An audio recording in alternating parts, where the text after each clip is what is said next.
But we have those tension notes, right? Those flat threes and those flat sevens. And this is like our most basic way of starting to create some sort of music and some sort of conversation is, can I play something that ends on a flat three or a flat seven? And that's like we were sort of saying, it's close because it's close to the root. They're on either side of those root notes. Because it's close to the root, but not close enough, it gives us this like little bit of tension and it makes us want the root note, right? So play any lick, right, that ends on a tension of flat three or flat seven, right? And then in this instance, to make it as simple as possible, we'll go through a bunch of these, to make it as simple as possible, you just play the exact same lick and end it on a resolve. Can I do that in my next position, right?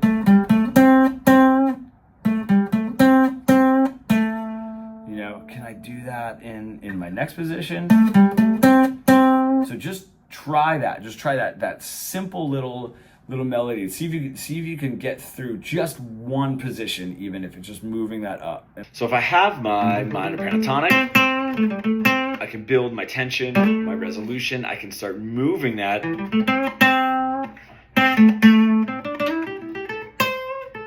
right throughout the neck. All right, so nothing that I add is going to make the solo better unless the phrasing is there. So the phrasing is key, right? So right here, I'm gonna stay right in this minor blues. Build that tension.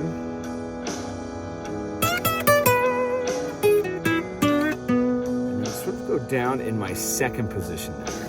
I'm gonna do an ad-lib, really accentuating that blues note. I'm gonna switch to major. Major blues. Right, getting that flat three in there.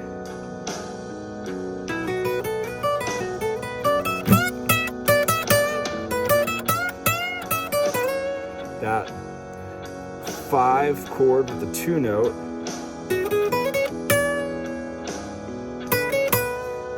And then really getting that 6 in there for that 4 chord, right, with the major.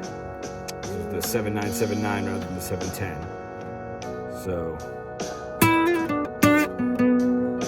blues, am I in this position? I can switch up here.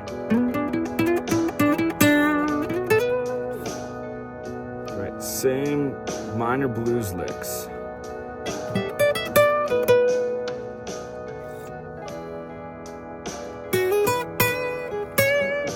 Really like that major sound for that 4 chord, so it gives me that 6, and then maybe resolve that major third back to the 1 for the 1 chord. Now I have my 5 right here.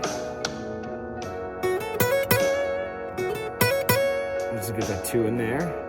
Get up to the blues box.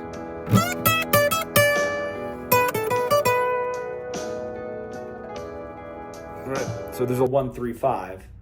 I now just move down to a 2-4-6 because I'm starting on my 2. I'm building a chord off of my 2 note. I have a 2-4-6. That 4 is only a whole and then a half step away. So it's a flat 3 or a minor third away, which is what makes it a minor chord, right? If I take that same idea, I don't have to worry about the 5 because all of these chords have 5s. If I take the same idea, I'm going to go to my 3. I'm going to do it down here though. So 1, 2, 3. It's a minor chord. If I play my 3, if I look at that same pattern, I have 1, 3, 5 for my 1 chord. I have 2, 4, 6 for my 2 chord. Now my 3 chord, I'm following the same pattern. It's just skipping notes, right? 3, 5, 7 for my 3 chord. But it's really that 3 to the 5. Again, is a half and a whole step away. That's a minor third. So that's minor. I'm not breaking this scale at all. I'm staying right in that major scale. In my A major, right, this takes me all the way up to that 9th fret, and then I can get back to my 2nd fret that covers a lot of the fretboard. And we notice that if I'm playing my 1 chord, I'm going to target my ones, my threes, and my fives. When I get to that 4 chord, I'm now targeting my 4s, my 6s, and my 1s. The 1 is no longer the root note of that 4 chord. The 1 is the 5 of the 4 chord. If you are a self-taught intermediate guitar player stuck in the intermediate plateau and you want to bridge the gap between your creative ideas and what you were able to play, please comment pro below and we can get started.